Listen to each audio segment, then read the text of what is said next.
C'est l'heure de votre journal sur Radio No, présenté par Maël Manomba.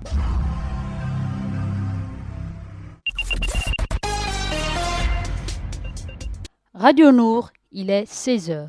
Assalamu alaikum et merci d'écouter Radio Nour. Voici votre journal. La grande famille de la communication Gabon pleure. Un confrère, Paulin Siaki. Dans cette édition d'information, vous entendrez le témoignage de Djibril Ouagna, à la fois confrère et membre de la famille. Le Premier ministre Julien Kouribé-Kalé a annoncé le 11 novembre dernier que dès la semaine prochaine, son gouvernement et lui iront à la Commission nationale de lutte contre l'enregistrement illicite pour déclarer leurs biens. Edgar Anissé Mboumiakou a annoncé une aide d'urgence pour les sinistrés de Langounier. 400, c'est le chiffre de la rédaction. Vous aurez ensuite les pages musulmanes et internationales, successivement présentées par Adiza Adamou et Ida Ibinga. Radio Nour, il est 16h. La grande famille de la presse gabonaise pleure. Un confrère, Paulin Siaki, un brillant reporter. La triste nouvelle s'est propagée mardi comme une traînée de poudre. Notre confrère, responsable de la rédaction sportive à Nour Radio-Télévision, mais aussi membre de la famille, Paulin Siaki reçoit l'hommage de Djibril Ouagna. Oui, merci pour la perche que vous me tendez, sinon pour cette attention que nous devons tous porter. Il faut quand même dire qu'en souvenir, Paulin et moi avons démarré au même niveau, on a eu le même départ à Radio 7 Kulamotu, où il était d'abord animateur, un très bon animateur. Il faisait une émission basée sur la culture générale. C'était un garçon assez cultivé. Et il avait aussi une émission Ouragan Zouk, parce que au-delà du journalisme, il faut rappeler que Paulin était un artiste autocompositeur avec, je crois, 2 albums déjà. Donc, sur le plan effectivement de notre corporation, en 2000, c'était en 2003 déjà, on était à Radio 7 Kulamoto avec M. Dianga Mafombe, qui lui aussi nous a déjà quittés. Après 2004, grâce effectivement à la volonté de certains fils de la province, fut créée l'une des télévisions les plus équipées numériquement de l'intérieur du pays, Canal 7 Kulamoto, qui après a fait ses preuves à Libreville. Et nous avons été les premiers employés de cette boîte. Journaliste, reporter d'images, j'ai commencé par ça. Donc, INS Vidéo qui nous suivait avait opté pour l'aspect d'abord, avant l'aspect journalistique. Donc, il fallait qu'on allie un métier de technicien à celui de journaliste ou d'animateur. Et donc, Paulin avait choisi le montage vidéo et moi, j'avais choisi la caméra, la prise d'image et le commentaire d'image. Après, en avançant progressivement, je savais que Paulin avait des talents dans la communication et même dans le journalisme parce que c'était quelqu'un d'assez cultivé. Et lorsqu'on a un grand bagage en culture générale, c'est un atout essentiel pour faire du journalisme. Et donc, à chaque fois que je montais les sujets avec lui, je ne cessais de lui rappeler que Paulin, tu peux être un bon journaliste. Il faut t'essayer. Tu peux être un bon journaliste, il faut t'essayer. Et Dieu merci, je crois. Il a pris effectivement ce conseil à bras le corps. Et c'est comme ça que lorsque fut séparé Canal 7 de Radio 7, parce que Radio 7 était une propriété étatique, et donc il est allé à la Radio 7. Et bon, moi j'avais déjà quitté Canal 7, j'étais venu poursuivre mes études à Libreville. Et lui, il est resté là à la Radio 7. Et c'est là qu'il a commencé le journalisme. Et j'étais heureux de constater d'abord par ses papiers, lorsqu'il faisait des correspondances, que sa voix portait et qu'elle était très audible.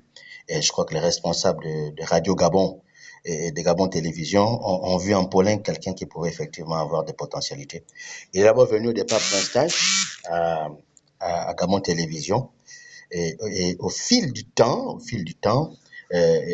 par sa capacité à maîtriser et surtout l'outil technique, il est devenu un véritable homme de main des responsables des actualités à Gabon Télévision et c'était un autre plaisir. Mais je crois même que une fois on discutait, il me faisait une anecdote. Il disait il avait été interpellé par un des ministres de la communication qui lui avait demandé de quelle école venait-il de journalisme. Et elle lui a dit à la dame, puisque c'était une dame, le ministre, que je n'ai été dans aucune école. J'ai appris dans le tas. Mais je voulais quand même, pour la mémoire de Paulin, dire qu'au-delà du temps, nous avons appris, nous avons été à la bonne école. Parce que il faut tirer chapeau aux responsables de la province, le Gololo et de Kolombuto, M. Massima et M. Blaise Luembe, qui ont initié des projets de médias à la hauteur et à la pointe de la technologie. Cela nous a permis d'apprendre, d'affirmer notre métier. Et Paulin est arrivé à Libreville, au-delà du journalisme, il était monteur. Et je crois qu'à Gabon Télévision, on a su le découvrir. Et moi, je l'avais demandé un service sur un papier que je voulais faire. Et il m'avait dit effectivement qu'à Gabon Télévision, de temps en temps, il fait des montages et avec beaucoup d'anecdotes. Donc, celui que nous perdons aujourd'hui est un journaliste, monteur vidéo. C'était aussi un artiste. Là aussi, c'est un autre volet que j'ai partagé avec Paulin parce que lors de son premier album, c'est Canal 7, effectivement, qui avait produit ses clips avec Guy Martial Raponest. Et il était venu demander ma contribution en faisant en sorte que la télé puisse l'accompagner. Et moi, j'avais été très heureux et très honoré. J'ai appelé Guy Martial pour dire que non, bon, un clip vidéo, quand c'est bien monté, et un artiste qui peut vendre comme tel. Je pensais que je croyais au talent de Paulin. Je pensais que c'était bien pour nous vendre. Donc, à ce niveau, on a effectivement fait le nécessaire. On a produit 3 clips avec Paulina Record de Paulin Bitimi. Et je suis juste déçu que Paulin n'ait pas eu la force et la persévérance pour insister parce que pour ceux qui auront le courage d'écouter sa voix quand il chantait, oui, Paulin était un artiste tout fait. Donc, on va se mobiliser avec les frères pour essayer de rendre à Paulin les hommages qu'il mérite. C'est une plume, surtout une voix qui s'en va. Je dis bien une voix qui s'en va, tant sur le plan journalistique que sur le plan artistique. On avait des projets avec Paulin pour ses albums parce que on voulait l'accompagner. Bon, Dieu en a choisi autrement. Et donc, c'est un peu ça, quoi, on peut retenir de Paulin. Nous, les fils Yanga, on vient de perdre notre fils, comme je le disais sur mes posts. C'est vraiment dommage. Mais bon, Dieu a donné, Dieu a repris. Ça fait partie des étapes que nous devons traverser dans la vie. Et Paulin, que nous devons juste demander aux ancêtres de la corporation de rester en communion avec nous et de nous donner la force de bien pratiquer ce métier. Je crois, Paulin a su le rendre noble. Et certainement que par son passage sur terre, son humilité, sa simplicité, il nous demande effectivement de cultiver effectivement ses vertus. Merci Djibril Wagna pour ce témoignage. Julien Koé-Bekale, le Premier ministre gabonais, lance la campagne de sensibilisation sur la lutte contre la corruption et pour montrer l'exemple, il se plie à l'exercice. Dans la pensée collective, nous, les hommes politiques, sommes tous des corrompus. Ainsi, j'annonce que dès la semaine prochaine, moi-même à la tête de mon gouvernement, nous irons faire la déclaration des biens auprès de la Commission nationale de lutte contre l'enregistrement illicite, a indiqué Julien Koé-Bekale au cours de la cérémonie de lancement de la campagne de sensibilisation de la lutte contre la corruption et l'enregistrement illicite.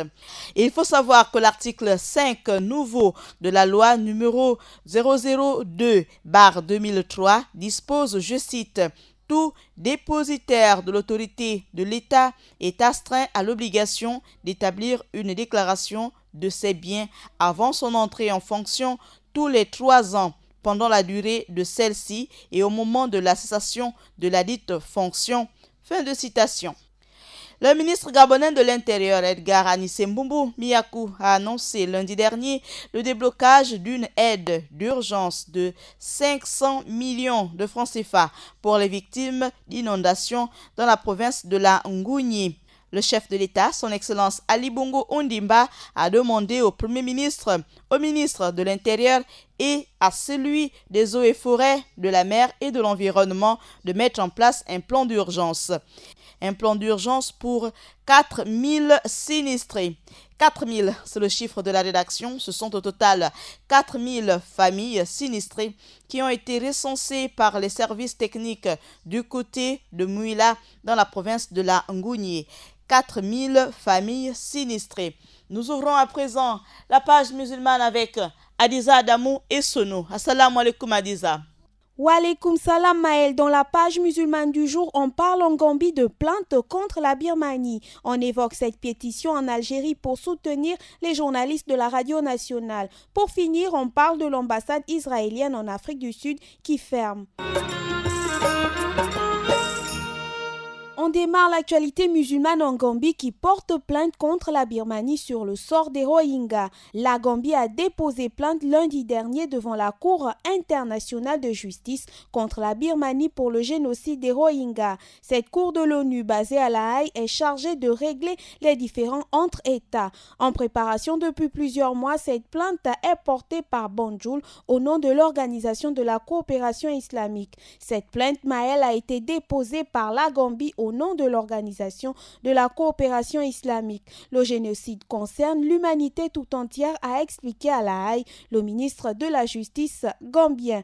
Et la Convention sur le génocide impose aux États de le prévenir par tous les moyens. C'est donc ce qu'entreprend la Gambie. Une pétition pour soutenir les journalistes de la radio nationale en Algérie. Lancée jeudi dernier, la page Facebook Initiative pour une presse libre mobilise journalistes, universitaires, avocats, militants des droits de l'homme et simples citoyens. Ce texte dénonce la suspension d'une émission de débat par la direction de la chaîne 3.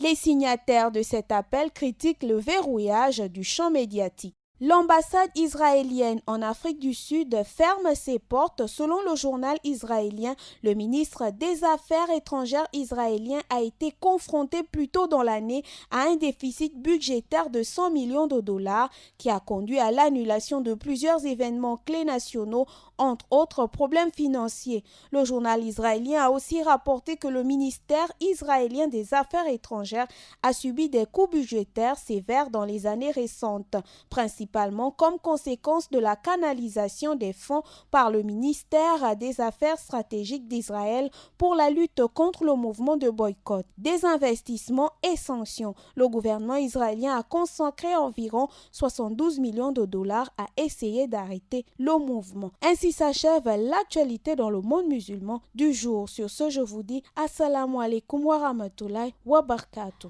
Merci Adiza Adamou pour ces informations. À présent, on passe à l'international avec Ida Ibinga pour le reste de l'actualité. Assalamu alaikum Ida. Walaikum salam Maël. Voici le sommaire de notre actualité internationale. En Burkina Faso, le premier ministre burkinabé reçoit l'ambassadeur du Canada et le PDG de Samofo. Ensuite, en Guinée-Bissau, l'industrie du tourisme en berne. Et enfin aux États-Unis, la procédure de destitution contre Trump entre mercredi dans une phase publique. Le développement des titres, c'est tout de suite.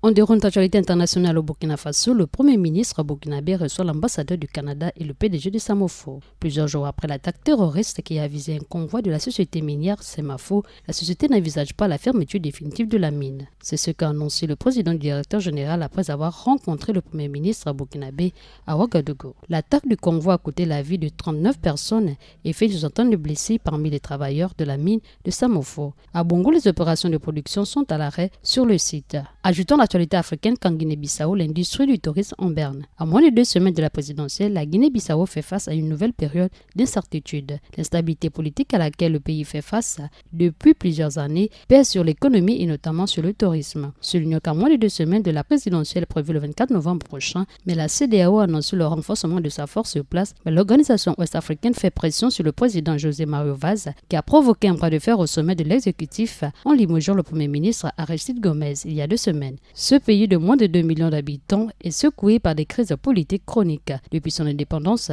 une instabilité qui pèse sur l'économie, notamment sur le terrorisme. En clôture d'une actualité internationale aux États-Unis, la procédure de destitution contre Trump entre mercredi dans une phase publique. L'enquête sur la possibilité de destitution de Donald Trump, les auditions devant la commission d'enquête seront désormais publiques. Rappelons que les Américains pourront ainsi suivre les témoignages à la télévision dès mercredi. Cela fait 21 ans que les Américains n'avaient pas été témoins en direct d'une procédure de destitution. 21 ans depuis l'affaire de Bill Clinton et de Monica Lewinsky. Merci Maël, merci fidèles auditeurs, c'est tout pour cette page internationale.